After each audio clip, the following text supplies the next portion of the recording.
Hey, what's up, guys? How's it going? As you guys know, I have been recovering from COVID, so I'm catching up. But I had a couple of things to say, so I decided to hop on. Um, I feel a little better. My symptoms are here and there. It is what it is. You can't really do much about it. So hopefully, I'll be, fully recovered very soon. But the reason why I'm posting, I wanted to talk about what I posted yesterday and some really kind of disturbing things I was eating. One of those being a black woman named Brianna Greer, for those of you guys who are following it, as well as 15 other black women. I mean, we could go on and on and on, who have been killed by police. Now, those of you guys who follow me understand that that's the Say Her Name campaign, right? Put together by Kimberly Crenshaw, because that woman died today. Allegedly, she had been diagnosed with schizophrenia, was arrested without EMS being called, which is, illegal. Um, Put into a patrol car after being roughed up. From what I could see, they gave her a sedative without EMS, which I don't understand. Not unless that gentleman was EMS who administered a sedative. He could not have been. There was no hospital cart to take her to the ambulance because there was no ambulance after that sedative was administered.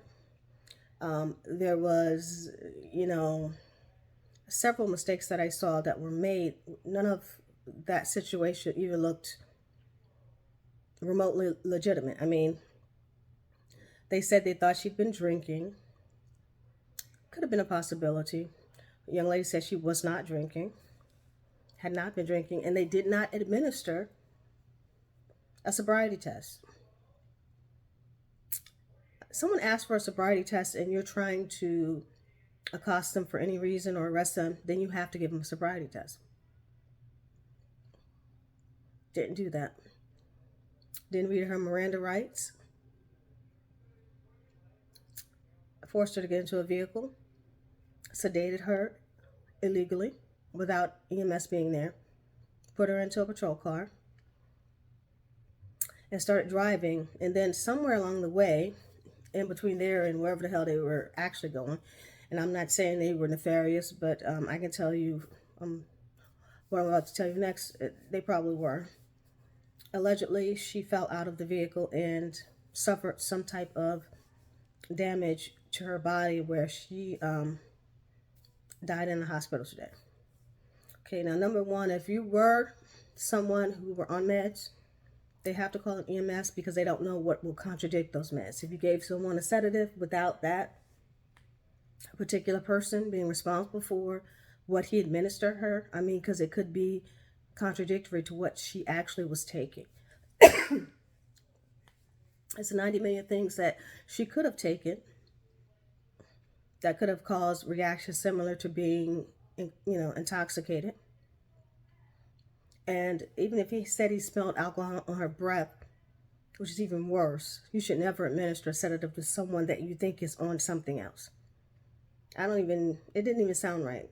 That to me is blatant negligence, and that's at the very least. At the very least. So, right there, you can see that these people are ignorant. You have to understand, law enforcement is not qualified half the time to have the positions that they have.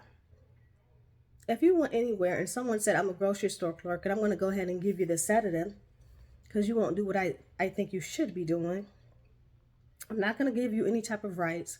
Now get in my car. Let's go. And we hope we make it to this destination and my body cam doesn't cut out.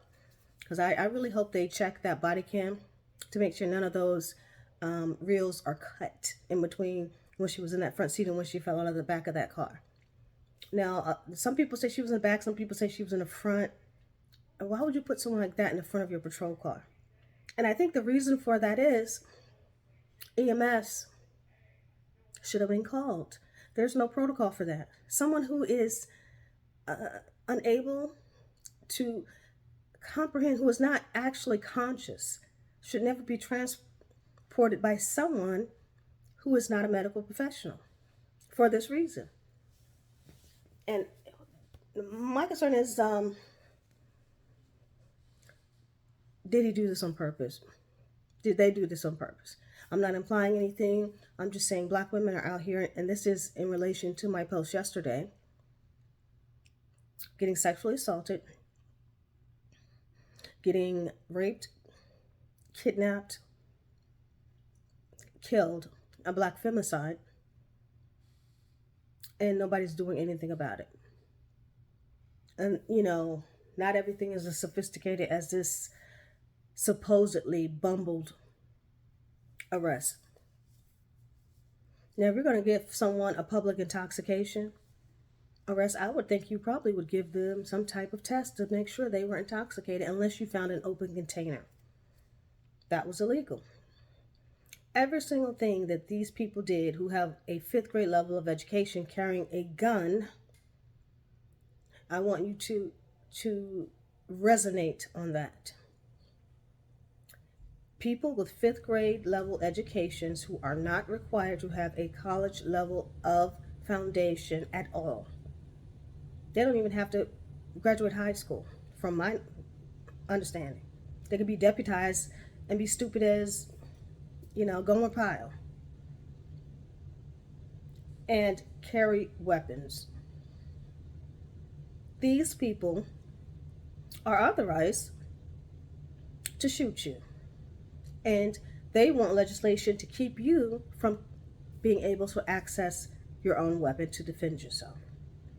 You who are college educated, which a lot of us are, they want you to really believe that what's going on with the gangs, what's going on with these mass shooters is everyday defense, especially for black women, or every black woman has a mental health issue. And we'll get to that point in a moment as well, how they're weaponizing that system. But it was disturbing to me because I've seen this before. You who are in other areas who have not grown up in the South, right? Many of you don't understand how bad it is here.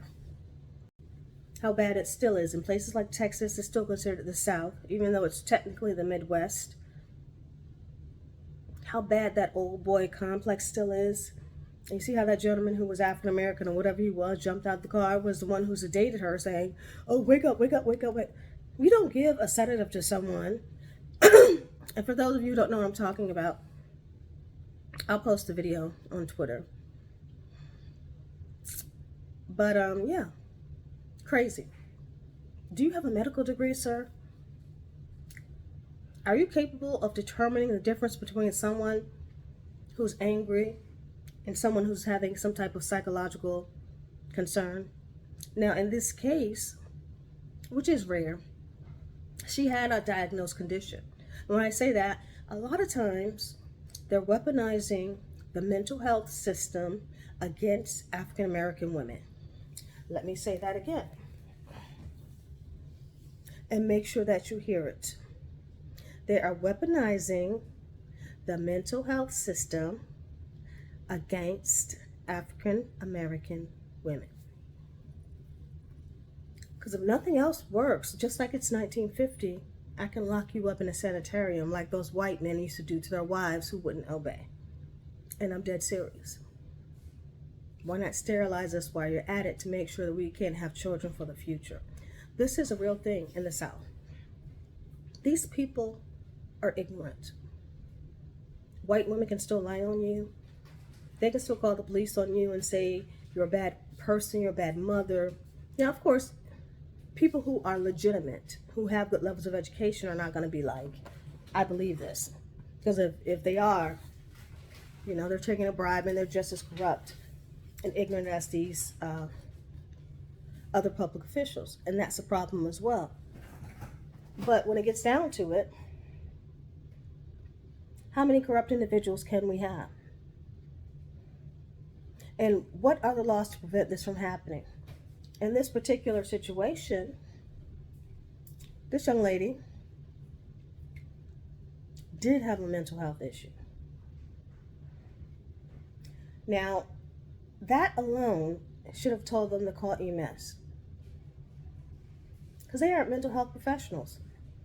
They aren't medical professionals.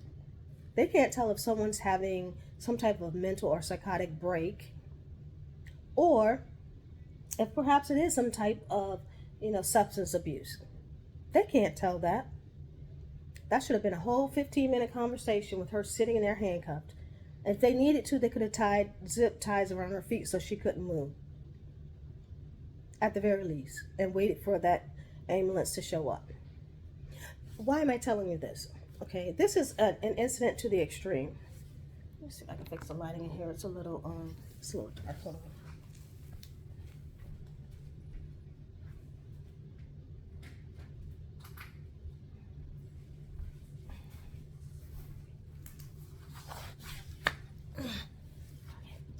In most situations, these people are not caught. They're subtle. They're very vain, because they don't think anyone's going to believe them if they lie on an African American or black woman, right? Because we know we have other types of black women. Generally, they're not out here bothering these black Hispanic women or whomever. You know who they're bothering, those who they're threatened by. So, to say this and to understand that there is a law where they can involuntarily put you into a mental health institution, many people don't know that. Without your remission, based upon the opinion of an uneducated person, that uneducated individual being a sheriff's deputy or police officer. Now, if he's a bigot and he sees you're a Native American or part Native American, this is a horror story, but it's true, he can say, oh, I thought she was drunk. He or she was drunk. If he just doesn't want to be bothered, he can say it. He can say, he tried to ask you out on a date, you said no, and you got belligerent with him, and he saw you pissed off. Oh, psychotic break. Well, what you need to understand is, before you know it, you can be swept off, especially if you're in an institution like a hospital or someplace, an airport, where the government has some type of control over. You must be careful. These people, they lie, they're vain, they're incredibly arrogant and immature, and they are out of control. If you've never experienced it, I've experienced many times, actual police harassment. When I was younger, I had some guy, I really thought something was wrong with him. I was trying to get to work with my daughter, and he was a state trooper, and he pulled me 4 times in a month over the same thing. And it was something silly, like one time he said my windshield was dirty. I was going through the tunnel, and I dropped my daughter off at school, and I'm late for work because I used to work in an office, so I had to go across a bridge, go to the tunnel, go across a bridge, and I lie to you not, go to a park my car, and walk 3 blocks to work and not be late by 8:30 in the morning. And this is after dropping my daughter off at school. So, yeah. And then I'm on my way, and this guy pulls me over, and he's like, ma'am, your windshield's dirty. Or my windows had some handprints on it for my daughter or something. I'm like, so? Gave me a ticket for that. And it was like silly little tickets he kept giving me. And so one day I'm on the side of the road. He told my car I had to call and try to get a ride based upon those tickets that I was paying in court. And it was just frustrating because I'm paying rent, I'm paying for the car, I'm paying car insurance, paying for these tickets. And this man, I'm thinking, is getting his jollies off of it. And I am 98% sure that he was.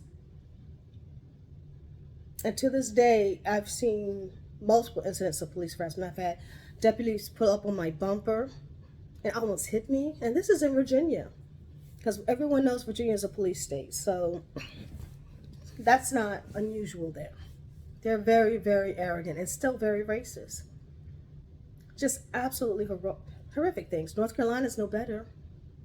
You can clearly see the racist intent in some areas. You walk in and people look at you, and it's like there are other African American people here, but they've never seen light-skinned, black people. They've never seen black people that look a certain way, and then you start, getting the police called on you for going into Walmart or what have you.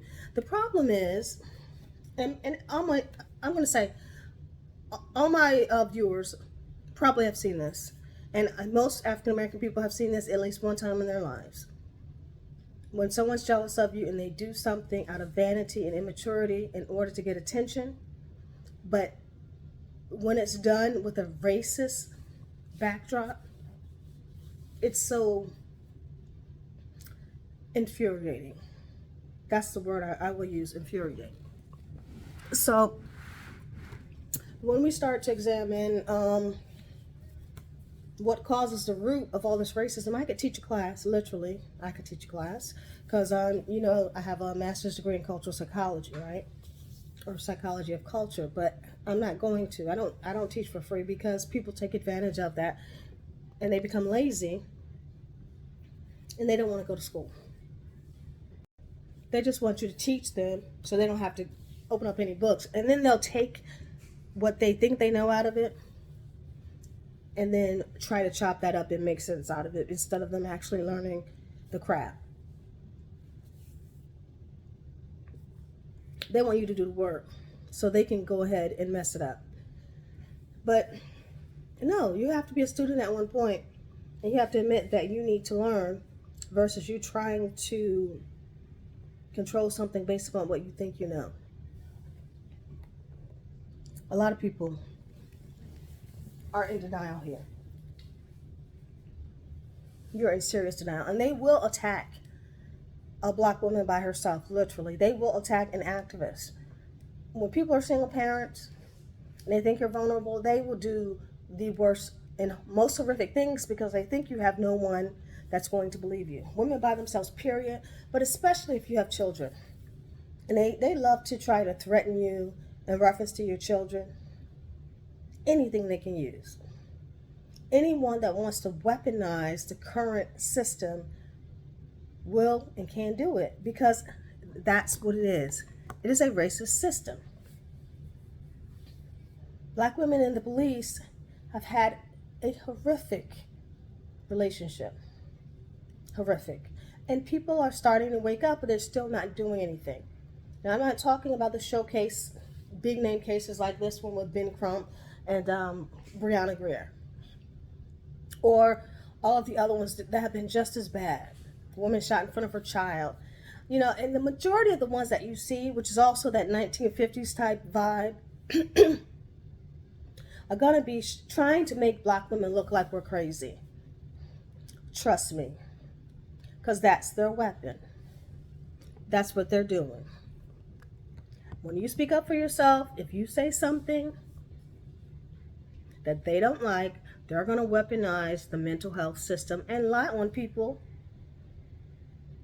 who they know make them look stupid.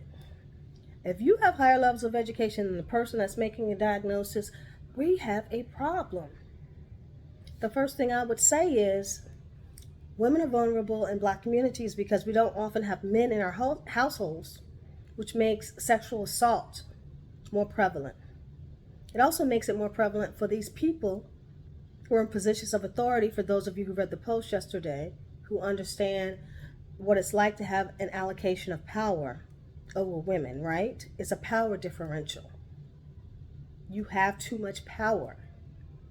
You have white privilege. You have male privilege. You have privilege because of anything else. And you have that determination that you can talk down to someone based upon your level of education, even if your level of education is lower than someone else's, which is absurd.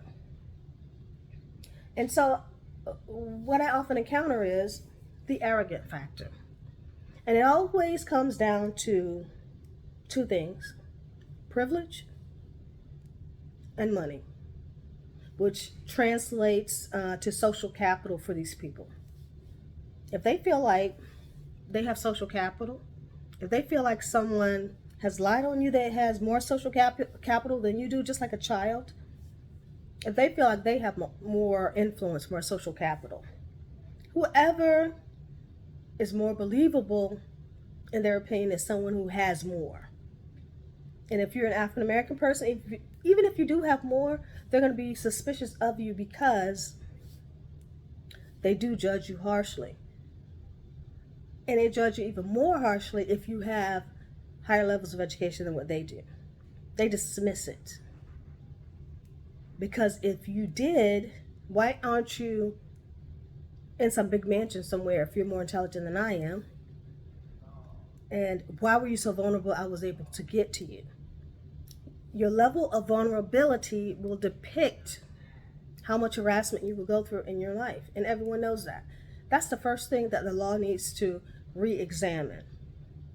How are we made vulnerable by many different systems of injustices and ignored when these systems combine, right? They combine, especially for Black women, they combine to make us victims, because we're not volunteering to be victims, make us victims in a system of white supremacy. Now, how many African American people believe this nonsense and sign on for it, just like this deputy in this video is insane?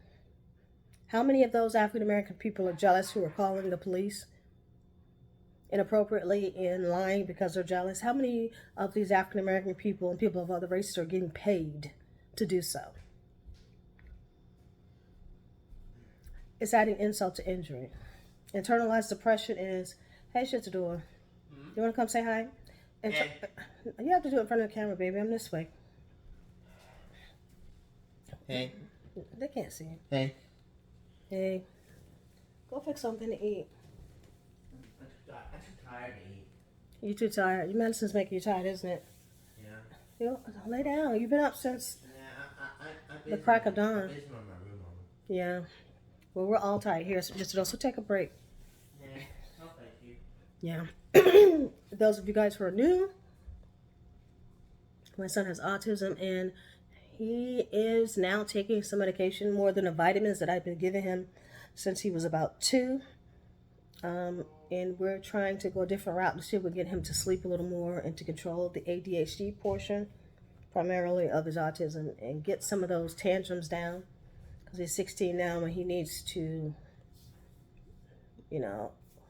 not explode so much when he gets frustrated, and handle the psychobiological part of his autism. There is a component there. We've been trying to find that gray area, no pun intended, where, we can do something biologically to prevent some of his behaviors. So we'll see how it goes. But yeah, it's like the mindset that we have as African American people is that we have no reason to trust ourselves, because if a person of non-color says something that they know to be deceptive, a lie, belligerently simple-minded, that we have to go along with it, go along to get along, so to speak, or not be accepted. And that in itself is unacceptable. This is the problem. I know it's hard to get a job. I know it's hard to keep a job. And I know it's hard when you blatantly see people who are co-workers who are lying, and you're expected to sit down here and look the other way, especially when it's a person of color or a Black woman that they're lying on. And you're, a person of color, and you're like, either I'm not going to get involved, or I'm going to do this job, keep my mouth shut, and be humiliated because I know these people are full of crap. It doesn't matter what your line of work is. You're a police officer, you're social services, you're in another government, institution. Doesn't matter. You're in academia. Doesn't matter.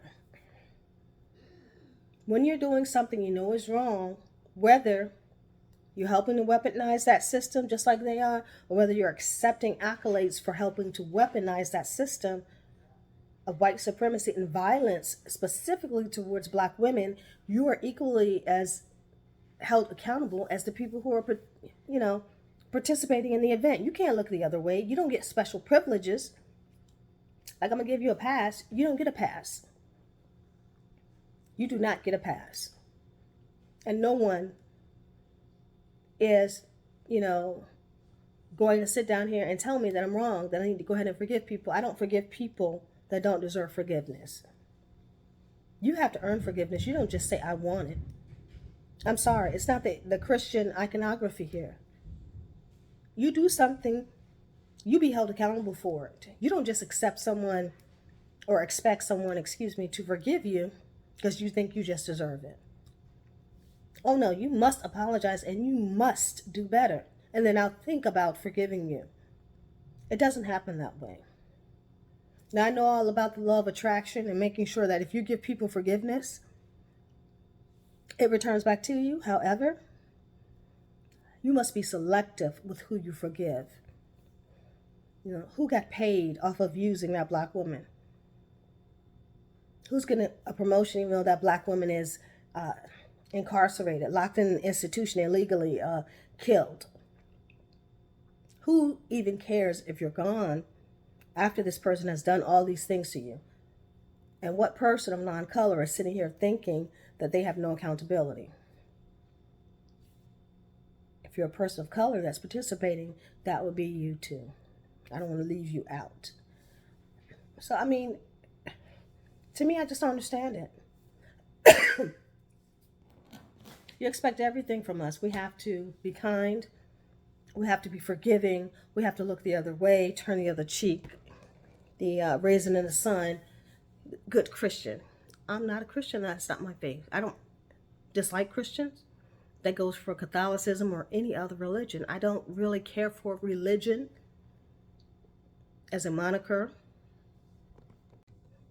because religion always encompasses the spirit, so that you have to follow dogmas in order to make that religion be valid. That's why I'm agnostic. People say I'm undecided. No, I'm not undecided. I know what my spiritual beliefs are. I know where I stand, but religions cannot always be pinned down, and they cannot always be put into a box. So don't box yourself in. Be a free thinker and understand what's right is right and what's wrong is wrong. Period. You don't need a dogma to tell you about moral values. You don't need that. Now, you might need to go a little bit into some metaphysical training, as we all do. We all need to, from time to time, do studying, because they don't teach this in school. They don't teach us about things that are helpful psychologically sometimes. And we need to learn them for ourselves, and we need to take that initiative to learn them for ourselves instead of blaming others. So, coming to my final point here, the mental health situation in all communities, not just the African American community, I think is declining. It's declining still, not that great. But what I've seen many times, I don't care what community you're in, if you're an African American person, they're probably going to ignore you.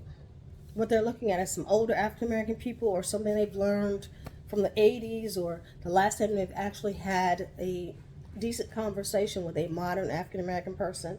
They're going to look at someone at their workplace who is kissing their behind, who is, trying to fit in and all of that. They're not going to look at the actual person that you are. They're going to look past you. They're going to make up things for things they don't understand, just like children. And when you open your mouth, they're going to pretend like you didn't say it. Women are out here getting sexually assaulted. I do believe there is a serious mental health problem, not only in people of non-colors community, but in the African American community with the black male youth. And some of these other men, I don't know. I haven't paid them much attention because I've just been too busy. But if you're trying to attention seek for women who don't want your attention, isn't that just common sense for a grown man to leave that person alone? I don't feel that vibe is being held. I think that this is sort of like a cat and mouse game to these people, because similarly to a serial raper or a rapist or a serial killer, is ready or not, here I come. And that type of person who violates people, who violates boundaries, who do things in secret, that type of person is a predator. And we have to re-examine what we're doing in our lives to create that situation where predatory behaviors are normalized. As I've said before, and I said in my post yesterday, if we're dealing with things and we see them, we need to say something. And no, I'm not talking about calling a racist police person unless you have to. I'm talking about if you're in a community and someone's demoralizing someone based upon their skin color. When I got here, someone was like, "You caramel looking something so and so." And I was going to Walmart, caramel skin, this, that. And this person worked there, and I was just like, never seen that before. And I'm talking about, I've been all over this country and I've been out of this country. I've never seen that. Never.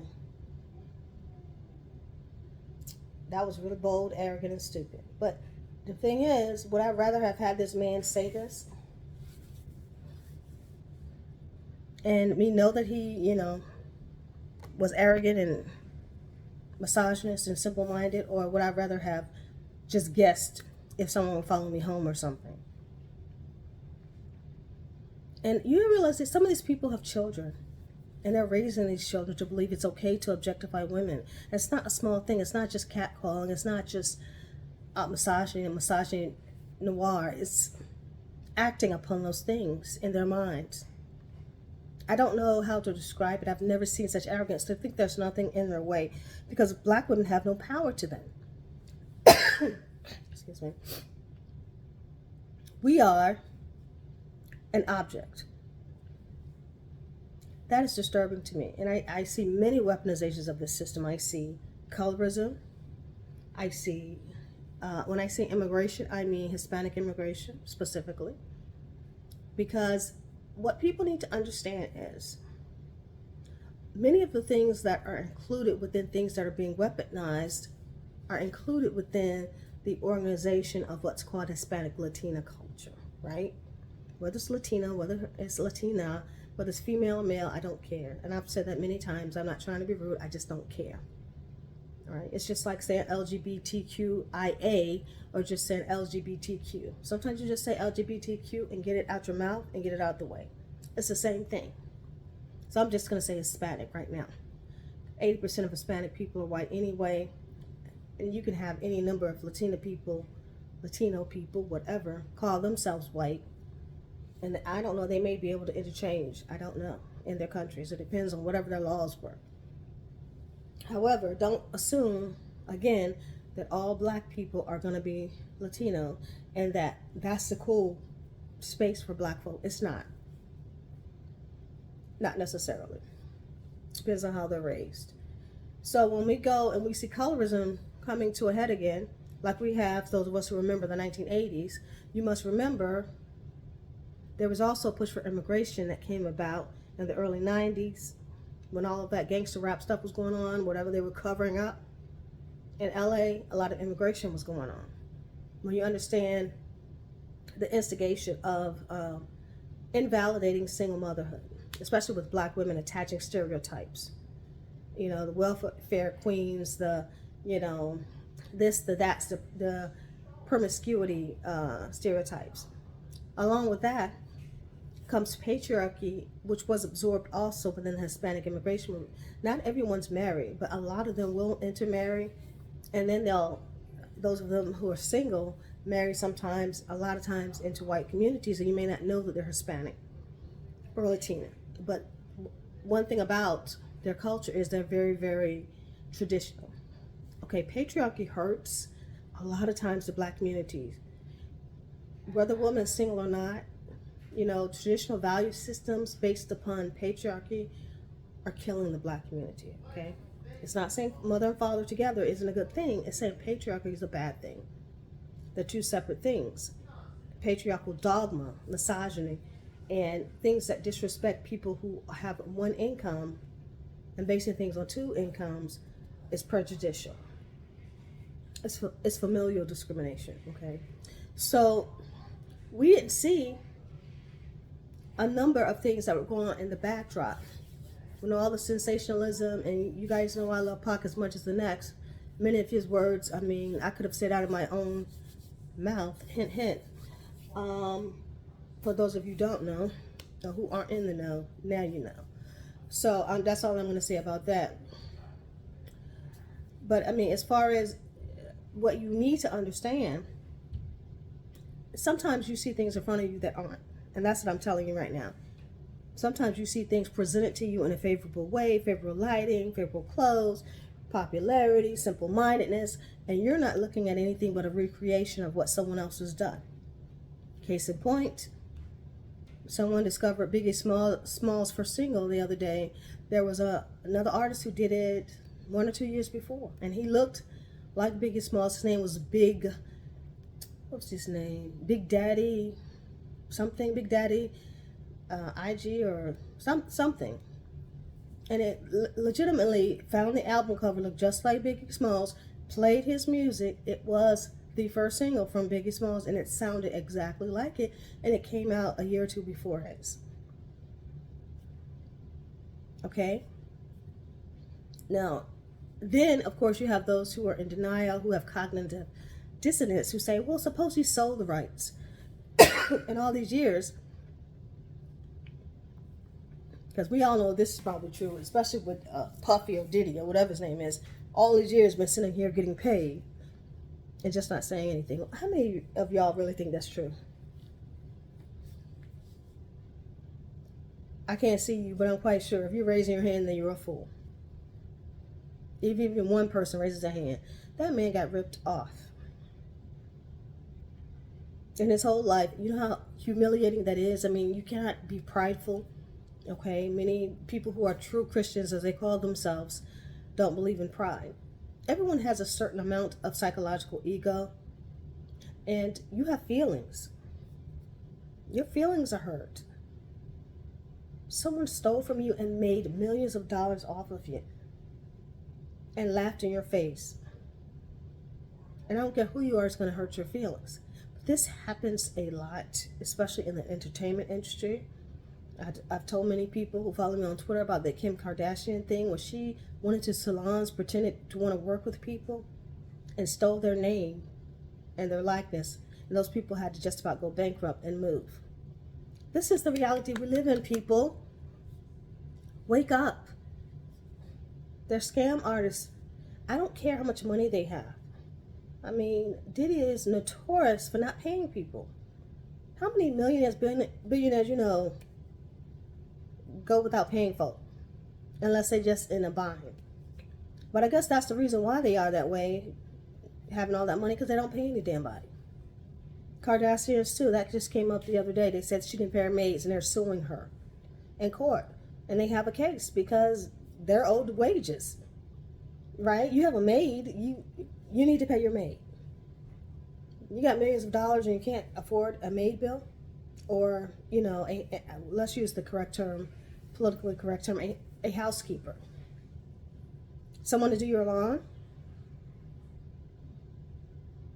I just, either they have gotten to the point where they are so far-fetched in their own lies that they're actually believing their own BS, and that they're better than all these other people because they're getting attention, or they don't have the money.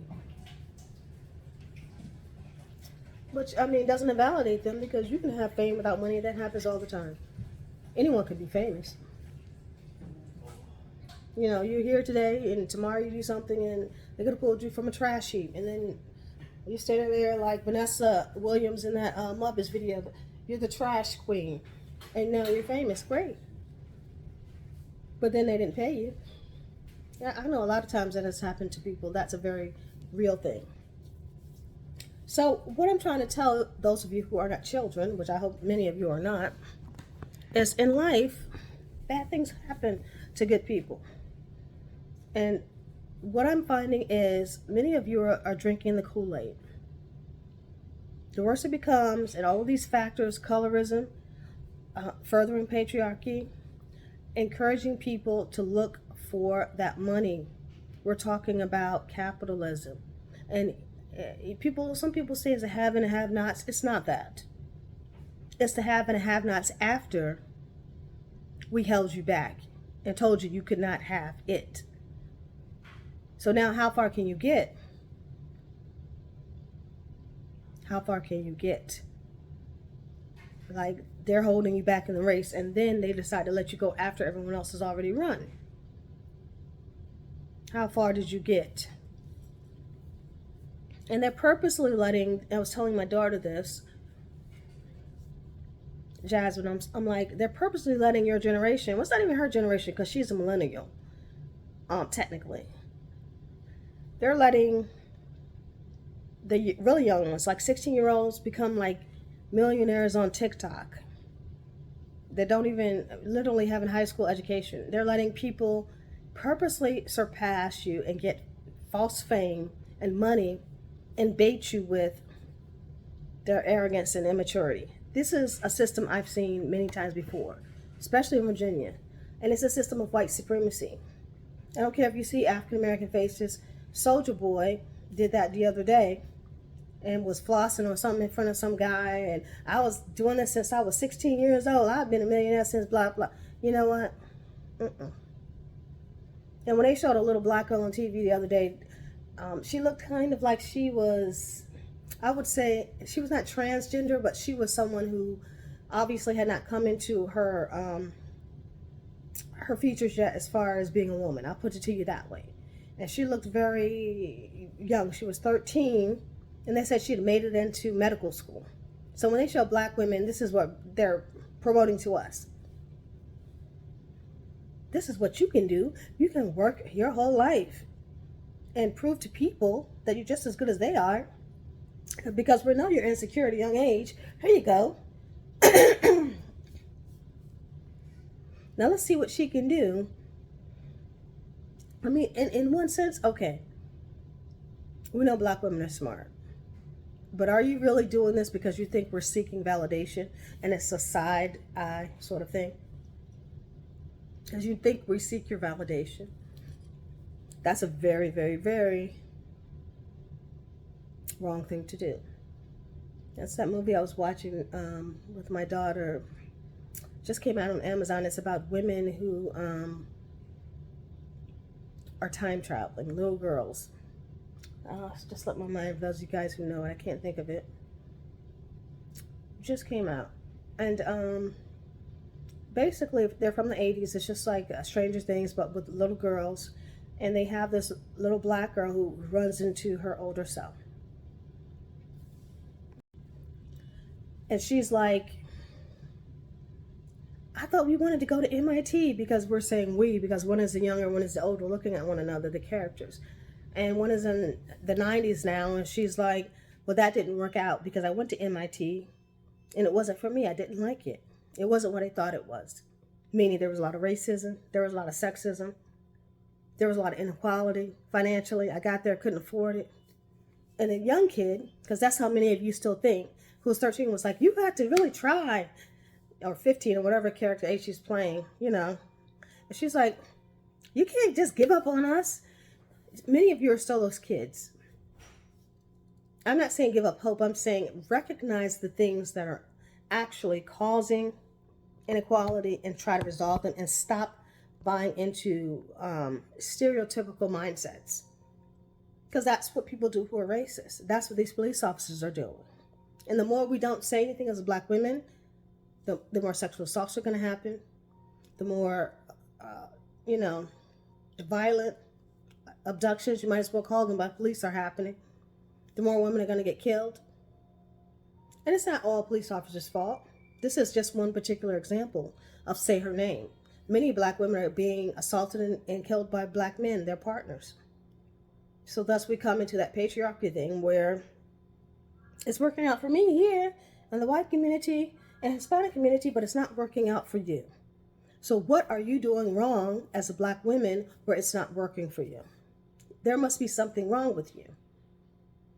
Now, even if you're doing better than someone else, that's not the point. The point is you don't have as much as you could have, and they have that space in between where they can belittle you.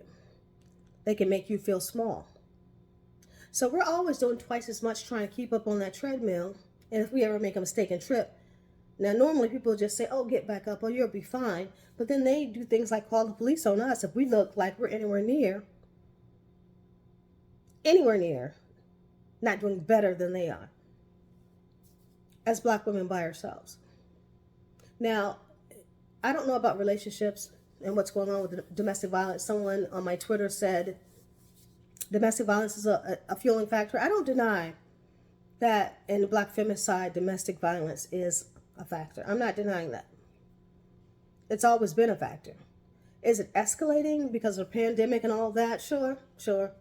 But is that what's causing the black femicide rate to excel? No, not specifically. These men are attacking women, period. They have uptight, pent-up aggressions. They have arrogance. They have something where they've been told, I need to get something. Call this woman and I should get it. But she doesn't want, me to have it. So what do? These teenagers, these young kids, they're like 19, 20 years old. What do I do if she doesn't want me? You leave her alone. But they're not doing that. They're developing passive-aggressive tendencies, and they're holding that regressive part of them inside.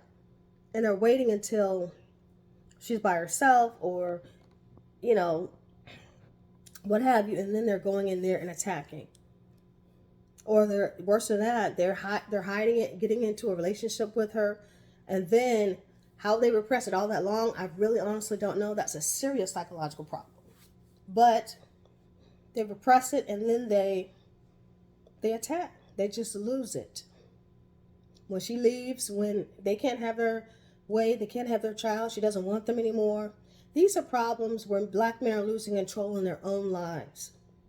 And a lot of it's fueled by white males who tell them, even inadvertently, you should have this. She doesn't want you. I had this happen to me. I walked up her and we just went out. Or worse than that, a white male will objectify a black woman. And they'll think it's normalized violence then, right? It's normal. If you see another black woman, a teen or a young woman, and she goes out and someone treats her badly, you think it's normal if you've never seen a black woman being treated correctly. I know grown men in the black community who don't understand that misogyny, or what we call benevolent misogyny, meaning holding a door open for a woman, as an example, when I didn't ask you to. Say I'm way back here. And I'm like, no, go ahead. We're going to a store. I'm like, don't hold that door. I'm way back here. But you're going to stand there and hold this door, regardless of what I told you to do. Like, if you come on, I don't even know you don't hold the door when I tell you not to. I said, go ahead. You know why? Because they have to have control over every situation as a man. And regardless if they are trying to pretend to be nice, it's still misogynist. First you want us to hold the door, then you get mad when I hold the door. I told you not to hold the door all the time, right? Common courtesy, we hold doors for folk. But, if it ain't within that 3 to 5 second time frame, I'm not holding this door any longer. And I don't care if you're a man, woman, dog, child, whatever. Common sense, right? But then they're going to weaponize that. I'm not going to talk about Kevin Samuels. I'm not going to talk about the incel movement. But those things are fueled in there as well. Where they're coming from, excuse me, a CIA invention, I don't know. Another one, COINTELPRO, I don't know. If I knew, because I didn't grow up with many men, I had only male cousins, a couple of them, and I didn't grow up with them all the time. I was mainly raised by a single mom and just my sister and I, so I don't even know. I mean, literally, I do not know. Other than a couple of guys I dated here and there, and I can't figure out a psychological profile based upon the way that you should be acting and the way that you're internalizing, right? And now, if you go in that, internalization that I don't see, because trust me, I'm not going to be around someone who's going to act like a moron. So around me, men are going to act like they're supposed to act, or they're not going to talk to me because I don't let people talk to me, period, that are disrespectful. And that's one thing women who are younger, these young girls out here supposed to dating these futures and all of these con artists and all that kind of stuff. If men are inadvertently disrespecting you, pretending to like you and stuff, you got to let that go. Because there's a little girl that's looking at you, and God forbid that's not your daughter or somebody else's child, that's seeing that behavior and thinking that it's okay. If he's calling you a B, he's calling you an H, he's calling you this, that, and the third, even in jest. No way. And it might be old school, but it's true. Because that mess transfers over. All you little meek little girls, your little scissors, and all these little girls that are, what is that other, Normani? These little girls that are coming up that are meek, with all of these fake delicate voices and things that they've been trained to have from a white vocal coach, which I can't even really throw shade at a white vocal coach, because I know white singers that sing better than that. So they probably just had limited singing abilities, and they tried to enhance them with this kind of generic way of learning. And many of you who are getting accustomed to like music now, who are younger, have never seen real singers before. So that's what I mean, they're conditioning you. We call that priming, right? If you only see sexual violence towards women, and you think it's okay for you to assume that a woman who looks good, not saying I'm one of those women, but I don't look bad, and you're walking down the street and that woman maybe has some short shorts on, and I happen to have some shorts on today, and you say, hey,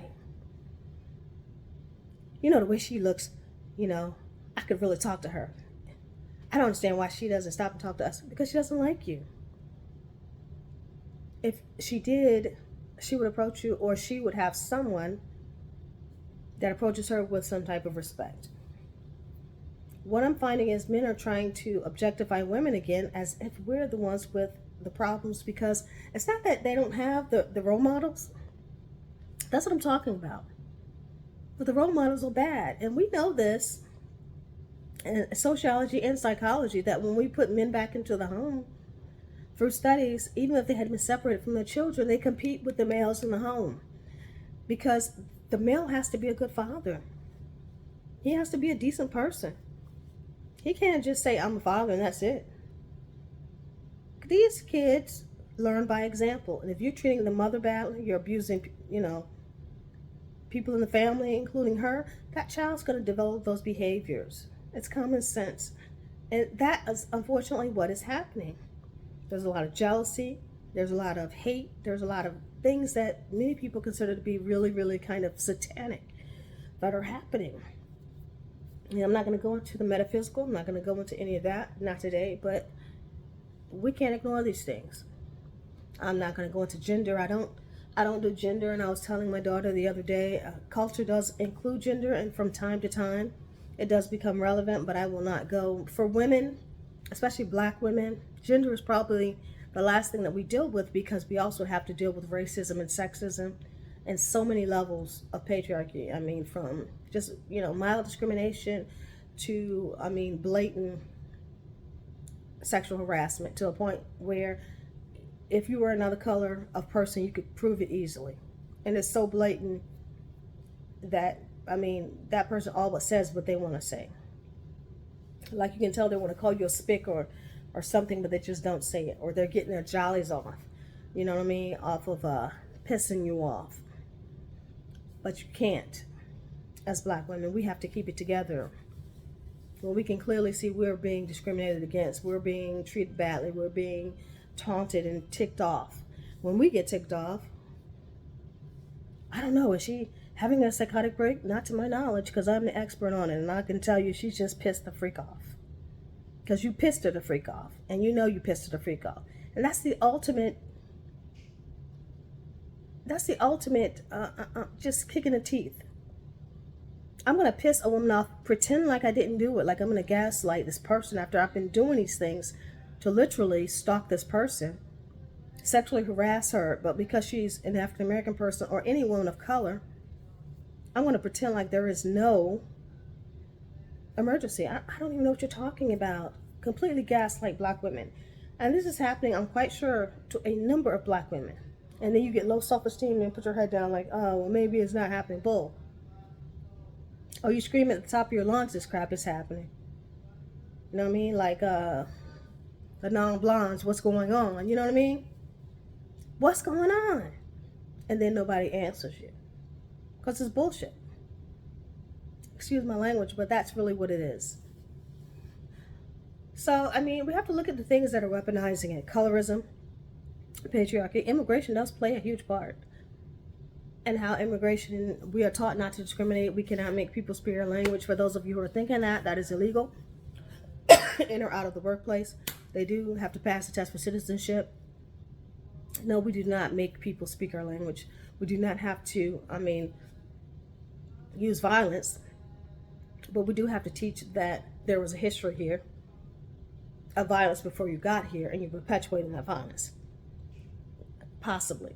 A history of Native American violence or indigenous violence, a history of violence towards African Americans, and the civil rights movement, a history of violence towards women in general, and we don't want to exasperate those, those systems. Some people know this as immigrants because their parents brought them over, and they still may or may not fall into those categories where they're participating in those things, gangs and so forth and so on, and objectifying women. What I found is there's a white affluence. For you guys who've read about the white affluence that's happening, it's happening in the Black community. And affluence is one of those things, social capital, that's been used to justify, the gentrification of African Americans into white society. So as we start to see that affluence start to rise, people start equating that with having the same amount of white privilege. You don't have any white privilege. You just have affluence and you think it's white privilege. And then the minute you don't have it, the minute you're a Jay-Z or Beyonce that's not accepted into the club, which we all know is Freemasonry, so the moment you stop, they're going to look the other way. And you have a choice. You can either continue with your antics, and I don't care how much affluence you have, or you can take your stuff and these boots are made for walking. Like Andre at Vogue. I was so hurt by that because I thought he was a great designer. I couldn't believe he had nowhere to stay. This can happen to anyone. I've been working there for years. Now some people might say, oh, he was irresponsible, but we don't know his backstory. He had that affluence. So he assumed, I don't have to pay rent, right? Nobody else is paying it, right? I have to pay to live here. I'm Andre Talley. I don't have to do that. I'm the best Vogue designer probably you've seen in years. Oh, I believe he was the editor. One of the editors, but still. And what happened to him? This is what I want you to understand. Right? We do see with LV, they are honoring their Black designers when they pass away, as they recently did, as I posted. You see, sometimes there is the influence. There is something that's attached to it, capitalized on it after you die or pass, and sometimes there's not. Sometimes you get money, sometimes you don't. But what I'm saying is the African American community is a lot like children. We still think that these people are our gods, that they're getting paid all this money, that they're the best, they must be smart, they must have worked hard, they must have this, that. They didn't do anything necessarily any better than you. Now, I do know some entertainers that are working their butts off. And to those people, I salute.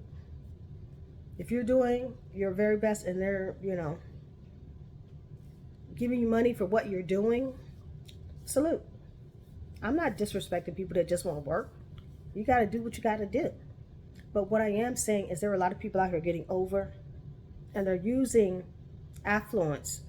And it could be the smallest amount of affluence. You think that being a Hispanic or white Hispanic doesn't have privileges over an African American person? You think being a married Hispanic person married to a white person doesn't have an additional influence? It's just little influences.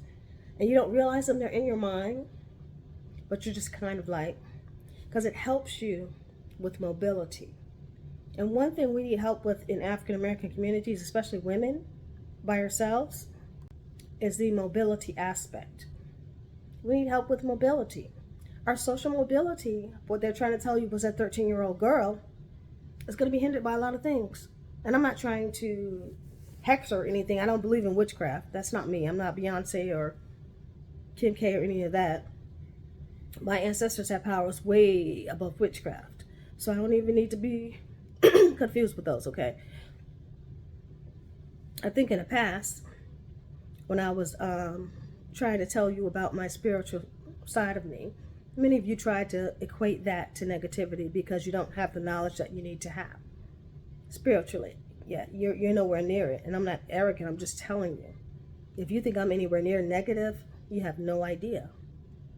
Because I'm probably the most powerful person right now, positively, that you can find. And that's why people try so hard to piss me off and to do things that are negative, because that's what they think is going to give them power to drain mine. And I do know that, and it's hard. It's a hard burden. I mean, growing up the way I did, it's incredibly difficult to just be a nice person to people that I know could be vultures and literally vampires. It's hard. But going back, when we start to re-examine these features, you must understand they combine. Even two married people who aren't that great could be. I mean, like I told you about those two neighbors, two African American neighbors. They aren't that great. Their son's like doing his own thing. Like, he's my son's age. He's driving now, but my son has autism, so he can't drive. He pulled up the other day, and I'm like, I mean, he just kind of does everything, anything. He's at the store, he's walking up the street, he's, you know, just here, there, everywhere. And they're sitting out on the front stoop, which makes no sense because this is a nice, complex. And I'm just like, what are they doing? They're ideal. They are the ideal couple.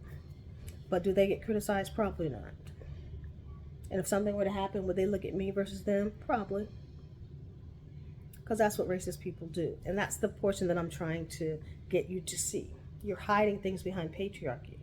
I'm not going to bring up Will and Jada. I mean, that should be obvious by now what's going on. Some people, it takes a lot to wake up. Wake up. People have been in Hollywood for years pretending to be married, and because you're black, that's no shield.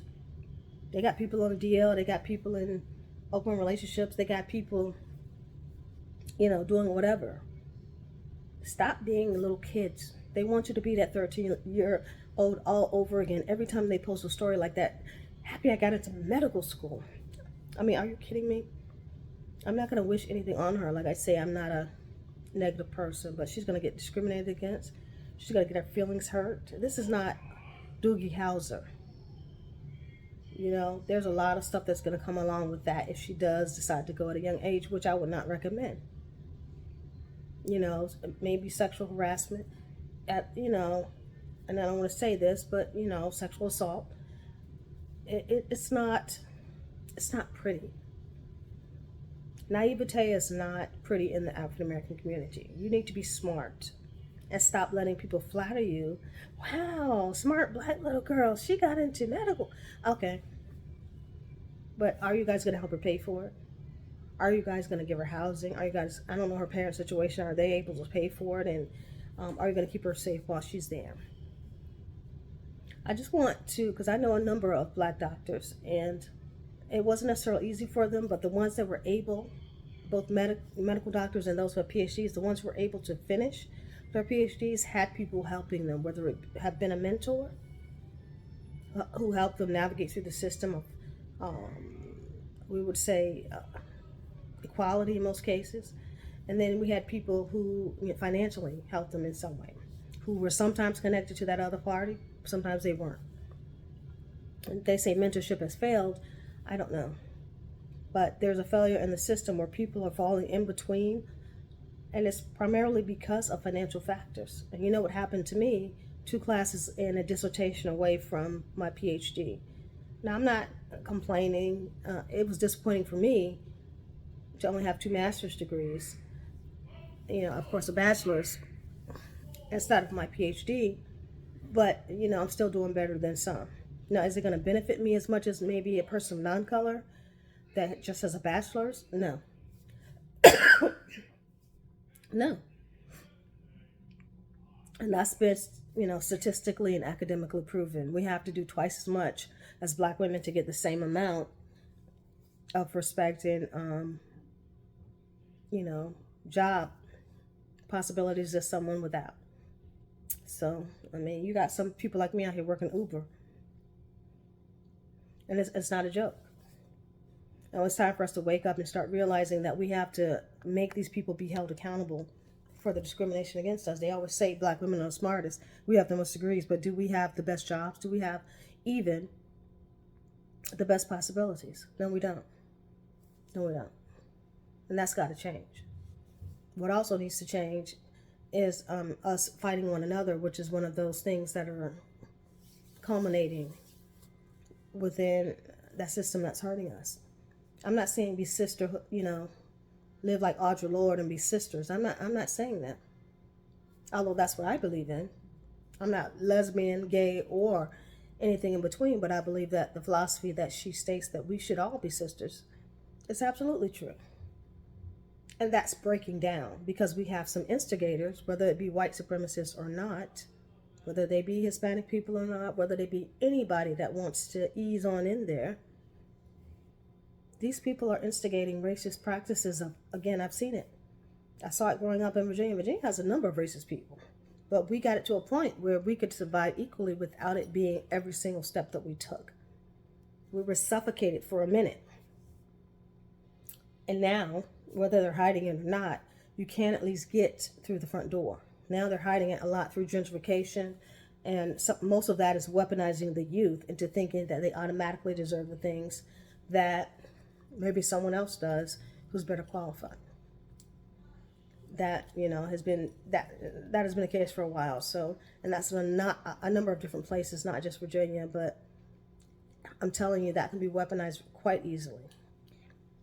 So anyway, we need to look at these systems and find out how these people are getting any type of positions of authority where they're able to sneakily, literally stalk black women and kill them at their leisure, just because, you guys have seen the articles I've posted about black women being thrown away in the trash, literally killing them and putting them in trash cans.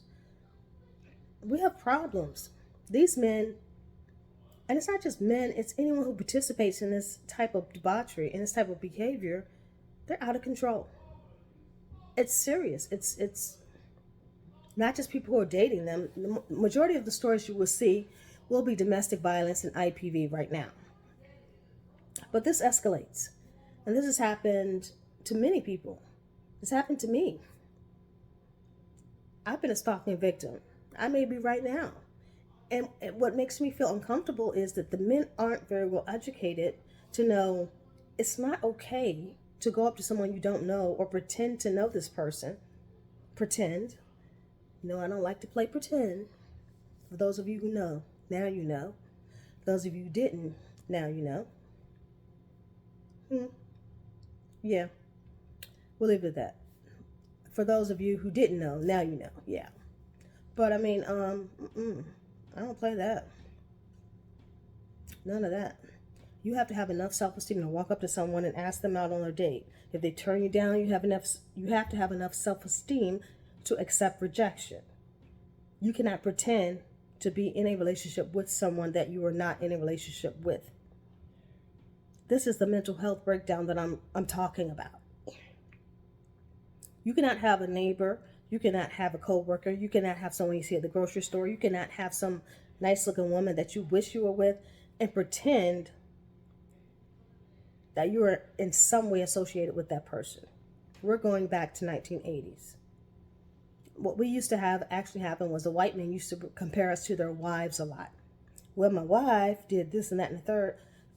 I'll never forget my second job, because I worked during high school. So my first job out of high school, and I was like talking to this guy in break, and I'm just sitting here, and he's like, yeah, whoa, my wife, this, that, and the third.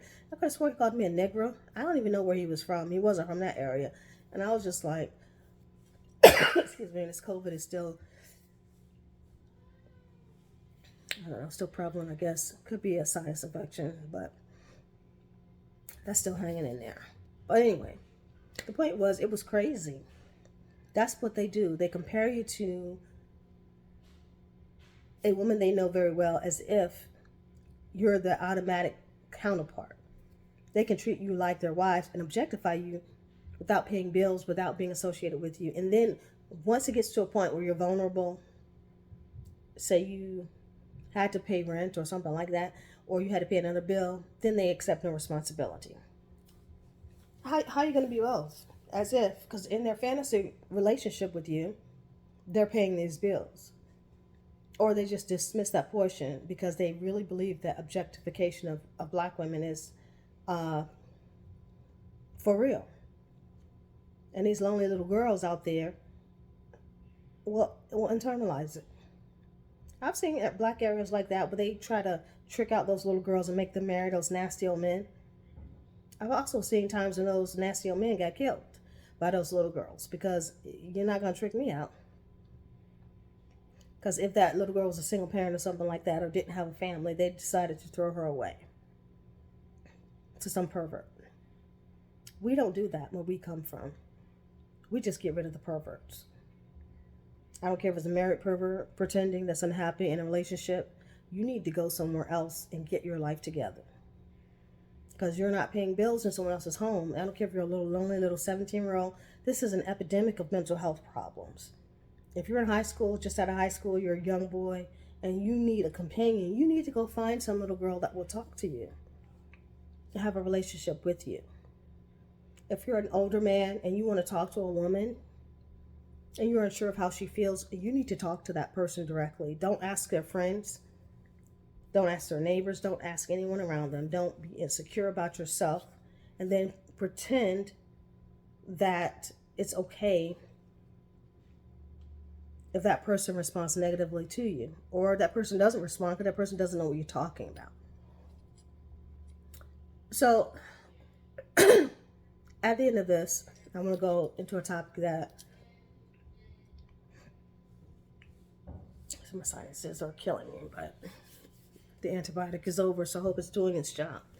I want to talk about this tragic situation with Chris Brown, because as you know, I've been MIA for most of the week because I've just been not feeling well and just too busy with the move and all this crazy stuff. It's just, that to me is infuriating, and it is what it is, laced in racism, laced in a lot of racism and sexism, and it's very frustrating. Nobody wants to pay thousands of dollars out of their pocket voluntarily unless they already have what they want to do lined up, which I did not have enough time to do, and that shit pisses me off. I don't like people to objectify me, but you know, I have to get into my Zen moment and do some meditation for that. So later for that, right?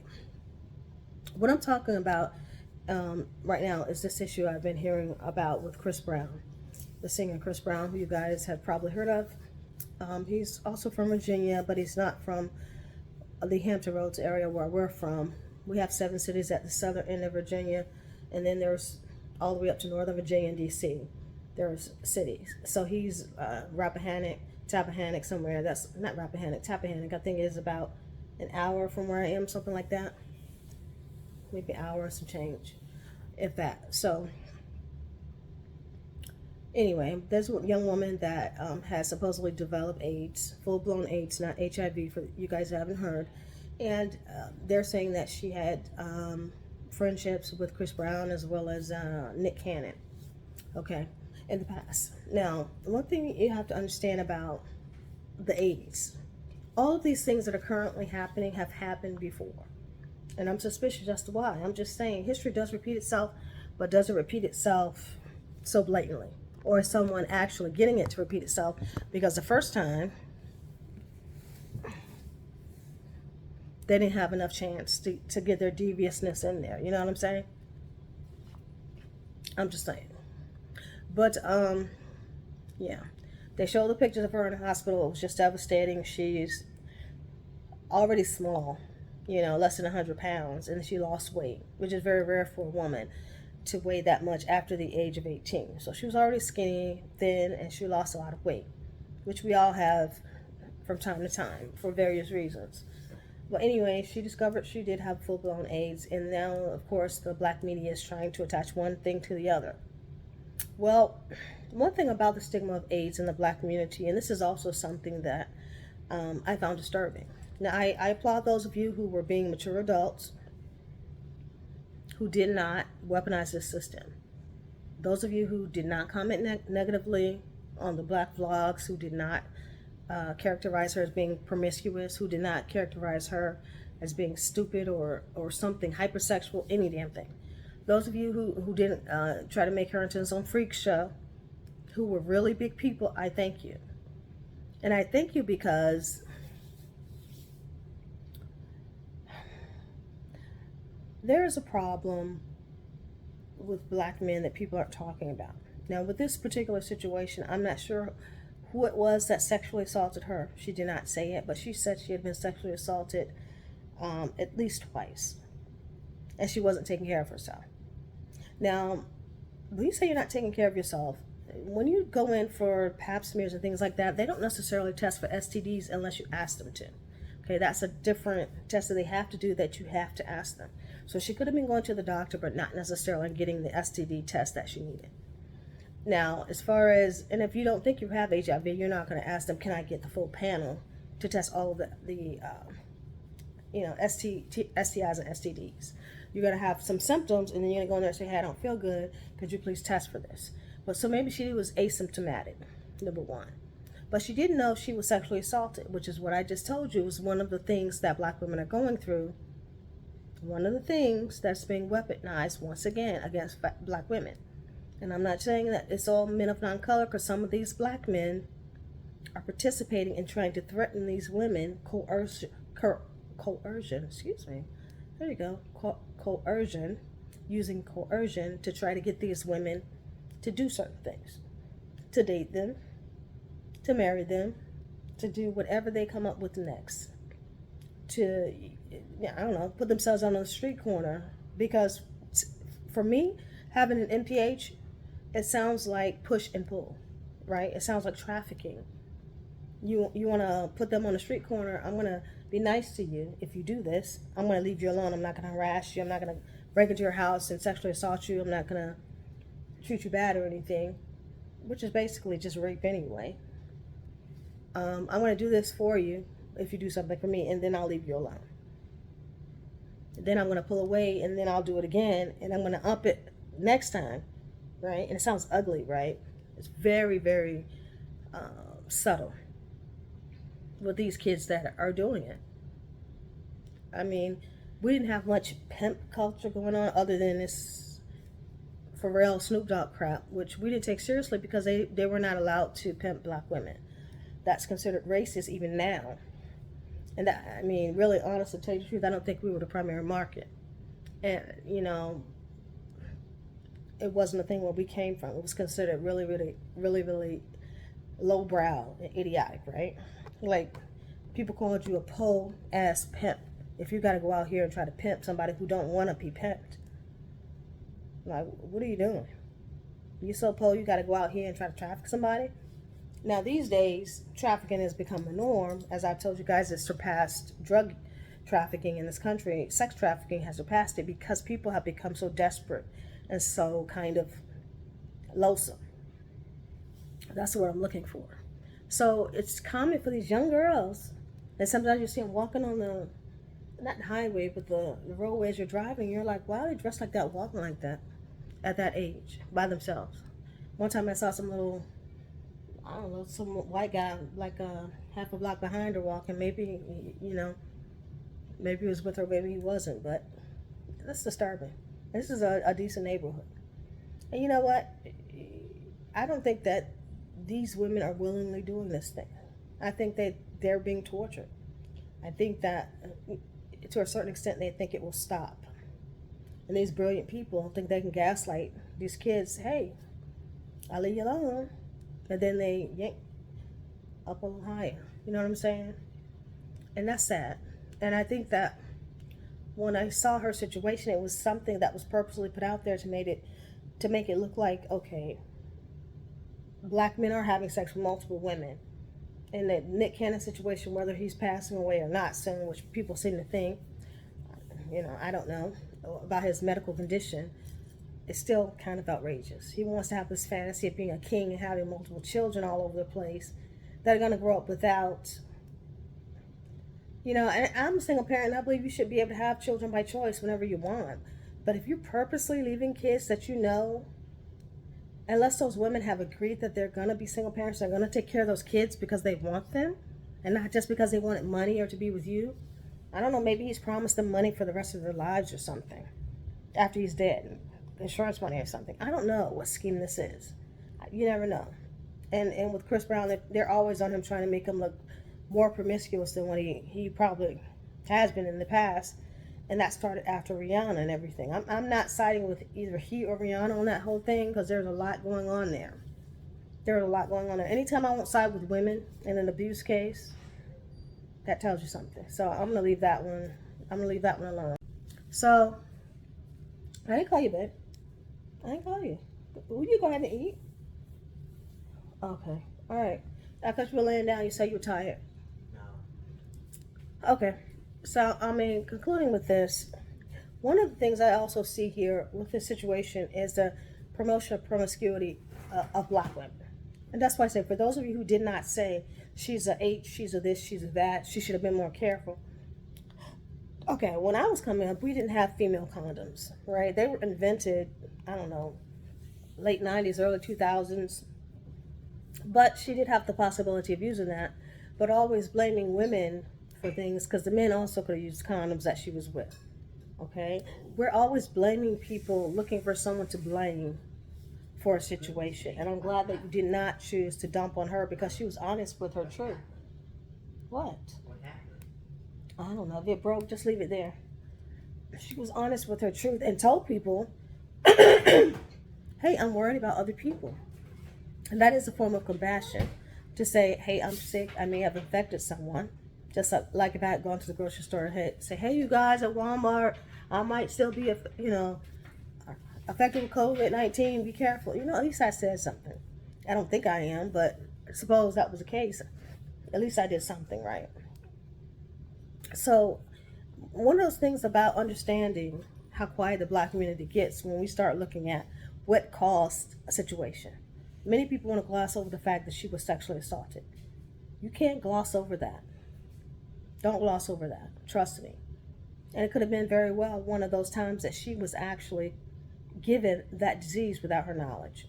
And the escalation of violence towards, and even though she might be biracial or either a lighter skinned African American person, it's still women of color is escalating. I cannot get over the fact that we are so dismissed as living human beings that have feelings and rights as black women. We're expected to do just as much as everyone else, if not more, and then given no type of compassion. You know what I mean? It's just, ain't I a woman? You know what I mean? I work as hard as a man and all of this and all of that. And then you carry that white woman over that puddle. It's just like, what? What? We have to start including sexuality into that. And what happened with Reese Boyd and with the civil rights icon, Rosa Parks. Many people don't know that. Tell people that. Tell them. She was actually an anti-rape activist prior to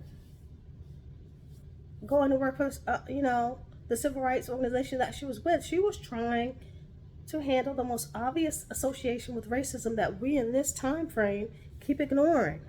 They even knew it back in the 50s and 60s, but yet we ignore it because it's politically incorrect to say something about what's obvious to us. Why can't we say anything? They knew it then.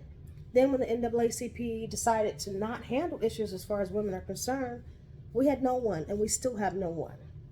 Because if we're depending upon white women for advocacy, they may damn well be the ones, unfortunately, that are participating in the racism towards us. Because there's a very racist portion of this whole agenda that's happening. And just because you're having people understand intersectionality doesn't mean necessarily that they're going to help or defend you or feel any more compassion towards you. If you ask me, that's the problem. There is a lot of white privilege within our community, and people try to use all of these, but I have this ism and that ism. what I'm transgenderism, and isn't that something that has? Hey, no one says that everyone doesn't have a certain amount of oppression. Nobody's saying that. We're not going to go into the oppression wars, and that's why people don't like feminism. Feminism wasn't supposed to be this, especially not black feminism. It was supposed to help women achieve some sort of equality. You can't have feminism without woman in that word somewhere. Feminism, it needs to be there. I think that the definition of a woman and all of that controversial stuff, it really honestly needs to be understood. You can't have a discrimination case that's being lodged by a woman who's not a biological woman. Because if you take the woman out of that, what are you left with? It is a lot of objectification there, just as if you have someone who has no gender, right? Say they support feminism and want everyone to have no gender. I don't think that people understand that can be weaponized as a form of violence. You can be gender fluid, you can be whatever gender identity you choose. I'm not going to get into that either, but you must respect the woman as your equal. We're not saying women are above anyone else.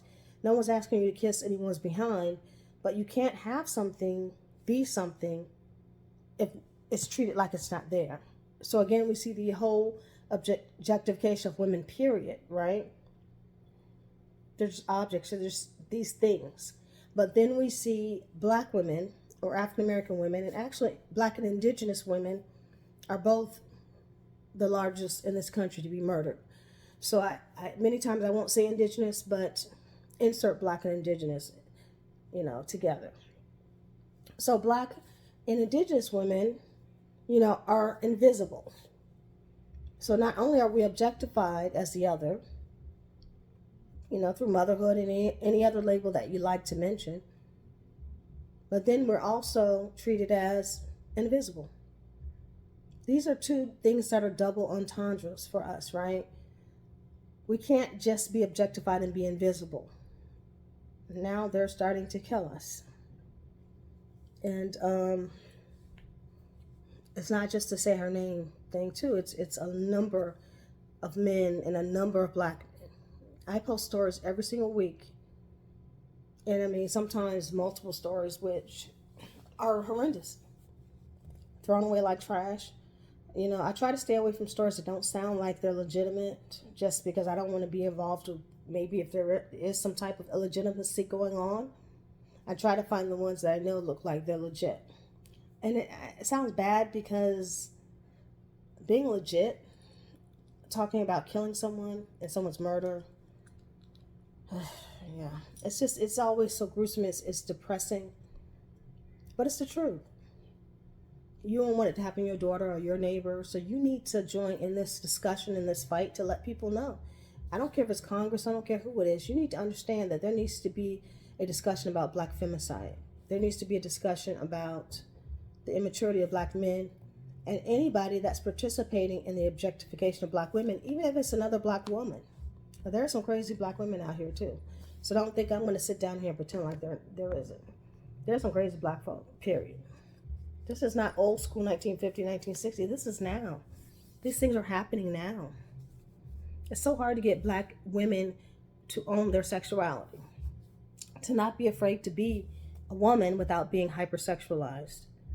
You got this fear of standing up for yourself, fear that they're going to, assault you next.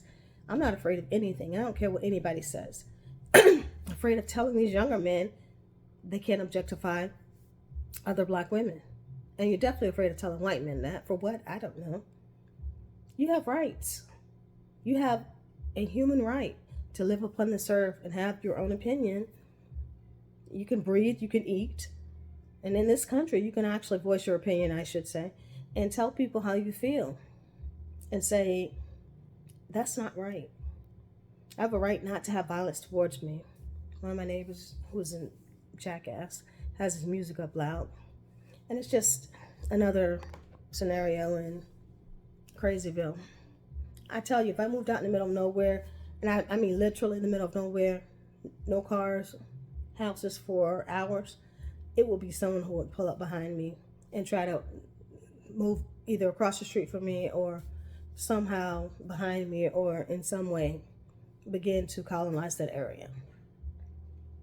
And I'm serious, it's the truth. Because that sadistic way of trying to control things, to always have that distraction of I'm bothering someone else, is the way this person copes. Because they don't have a way of coping. They don't have their own form of self-esteem without positioning themselves towards bothering someone else. And I don't take things personally. Sometimes people are just jerks. But sometimes they're jerks with a purpose. So, these are important issues, and I just really wanted to talk about them because I'm so sick of dealing with people ignoring these people who are obviously shady, who are obviously lying, who are obviously criminalistic behaviors, who blatantly don't care about African American and indigenous women, who don't care. No one wants your attention. If anything, we want you to leave us alone, but we also want you to understand that we are not yours to have, and you have to work towards anything that you want in life. Something's telling me that someone's telling these people that we're worthless. I don't know if it's an alien invasion and they told them that black women are going to be extinct or what, but they're getting the arrogance that, hey, I'm going to go in here and do what I want with her, and then I'm going to dare her to go report it and say something about it. And if it gets to the extreme, such as what happened to me, I'm an activist, it happens to me, these dumb jerks will try to lie about it. I guarantee you, with me, you will get caught. You can, oh, excuse me, hold on. Excuse me, you can lie all you want to. I will find you.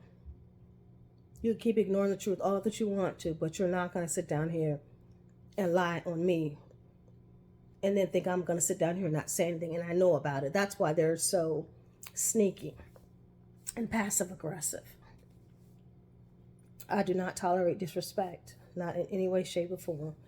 These men have, in general, many issues they need to deal with.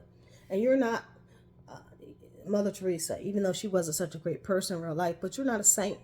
Not necessarily. You can't resolve everyone's issues. What you can tell them is to resolve their own issues, develop their own levels of self-esteem, and to leave you out of their problems until they're ready to deal with reality. You're not there to be anyone's therapist. They need to go seek therapy. They have no accountability whatsoever. None. You have a psychological problem and you're bothering or trying to harm someone else, and you're in denial about that, and you won't go get therapy, and you're blaming somebody else because you're too lazy to go get therapy, because you don't want the help. You can't take responsibility for everyone's problems. You can't keep doing that to yourself. Everything is not your fault. As a matter of fact, the majority of it isn't your fault. They have to have accountability for something. If they don't, they never will. And these people will ruin your life because they're sitting here having problems within their own life. Your life is your life. It is not theirs nor anyone else's. These people are criminals, a lot of them. They know what they're doing. I don't necessarily think they're all just people with mental health issues. Don't get me wrong. There are a lot of people with mental health issues that are in jail. If you have a criminal intent and you decide, even though you have a mental health issue, you want to commit a crime, well, guess what? You're going to jail. So I say to that, well, to each his own. But I also say, understand and know the triggers and know the signs and know when it's time to go get help if you're that type of person that's harassing someone else. Know when you need to go say, this is me. I'm not some overprivileged teenager. I'm not some overprivileged man or man-child, as I like to say, who's going around pretending that I'm providing for people I'm not providing for. They're developing new and sneaky ways of sexual harassment where they're pretending to actually be in relationships with people. I mean, for me, that's shocking to be that kind of mentally degraded. I'm not talking about the beginning phase of a relationship. Let me just be clear, where we've all been, and some of us may be again in the future, where you imagine or reimagine what it's like to be with someone, have a child, have a family, have a life. That's normal behavior. I'm talking about someone who you don't know, and you're imagining objectifying them in some way, having sex with them against their will, pretending that I would do this to this person, and then something degrading sexually, and then try to act upon that, right? Pretending that you're paying for something, or you're doing something subtly to get in her way, pretending like, well, now she knows better than to do this because I did this to her. I went outside and messed with her car, so she knows better than to, ignore me. She never talked to you. And I had that situation as well. And I'm serious. Like, I'm sure my car isn't schizophrenic, so what's going on from day to day? And I think in states like North Carolina, they have laws against messing with people's tires because of that. Domestic violence and IPV, intimate partner violence, those aren't major things where I come from. They do exist, but not to a point where you have to put it into law that they can't do that because men have done it to women. That's just, to me, that's lazy. That's disgusting. It's psychotic. So, I mean, again, you see the overlay of how people are attaching domestic violence to people they don't know and pretending that type of transference. I've never seen it get to that point where people start pretending things are real with people they don't know, and then just objectifying women because they think there's no punishment. Nothing's going to happen because these white men who are cops, if they aren't participating, aren't doing anything. And if these black men are participating, that are sheriff's deputies and people like that, I told you, sheriff's deputies were rapists where I come from. They're known for that because, as I told you, they're deputized without very much education most of the time. And that's the problem. These people, if they're black men and they're going along with this, it's because they're committing sexual harassment themselves, or insecure about themselves, or they're fantasizing themselves. There should be no reason for any group of men to be pretending about a person that they don't know, and then going in to try to objectify that person, saying if people are gay. I mean, oh my God. So 1980s to try to rape someone that you believe is gay, to rape the gay out of them. And if you're not gay, then I'm going to make you gay because you don't like me. I mean, that to me is, come on, we all know that's a fantasy. Women just don't like you because, you're not likable. And that goes for any other women, which is very rare, that might be participating in that behavior. There may be some women who are gay themselves who internalize. That happens 3 to 5% of the time. It's very rare, but it does happen. And it depends on if you really have really low self-esteem. But I mean, whether you're doing it for whatever insecurity you have, no one has to pay attention to your insecurities. That's not the goal of black women in our lives, to wake up and say, what is this person insecure about today? Let me think about 20 million different things this person could be insecure about, and then internalize those things so I can live my life without this person bothering me, as long as I make sure I always consider this person's feelings first, who isn't here. I mean, you'd go crazy trying to sit here and reimagine someone else's problems. So how about you just handle your own problems on your own time? Stop making up things about black women, and that goes for white women and anyone else. I haven't seen that since the 80s. We have interactions, but not the normal interactions that you would say, besides work and school, that maybe some other women of color would have. There are some people in interracial relationships, and whether they be LGBTQ or not, I'm not talking about that. But that happens as well where we come from, but that's only through a consensual understanding for obvious reasons. So I'm like, why wouldn't it be? Because you're a woman doesn't mean that you're in any way going to push upon another woman. And I've had people sending me things on Twitter and suggestions to that. I guess they have things where the younger girls think looking at another woman, which is a slick way of getting into the LGBTQ arena, try to pull people in who aren't, looking at other women and judging them on how they look. And I'm talking about wearing lingerie and things. I'm not talking about just saying someone look good today or whatever. That's really a low key way of throwing shade, trying to say that black women who are single are always gay. And that to me is unacceptable. If you happen to be LGBTQ or gay, wonderful, kudos to you. But if you're bothering someone else who isn't in any way, shape, or form, that's harassment. So we're going to leave it at that. And that's your own insecurity. You should not have insecurity about your lane and the way you drive, because that's the way I see it. You're driving, this is your lane. Now, if you choose to move between lanes, that's up to you. But if someone's driving straight and narrow and they're not bothering you, and you decide you want to pull up on their bumper and start harassing them when you have plenty of room to move, you want to go ahead and ride right beside them and ride the same speed as they are and look into their car. And I've had people like that. Well, that's stalking. You want to throw things in front of them while they're driving out of your car window trying to get their tires to slip. You know, that's harassment. You can't just keep pretending like you're not doing things when you know that you are doing things in order to get attention from someone for one reason or the other because of whatever insecurities that you may have. And for me, I think I'm pretty transparent because I'm very, very honest about both my race and sexuality. I've never had any issue with either one of those, and I don't rethink things very often. There's only been twice in my life that I've changed my mind about something, and I'm serious. Because when I say I don't like something, I don't like it. If I say I'm not something, I'm not that. I'm not the type of person to be like, oh, I changed my mind about my sexuality. I mean, please. That's not going to change. I don't have nothing against bisexual men, who are also considered gay. I have nothing against gay men. I just don't happen to be LGBTQ.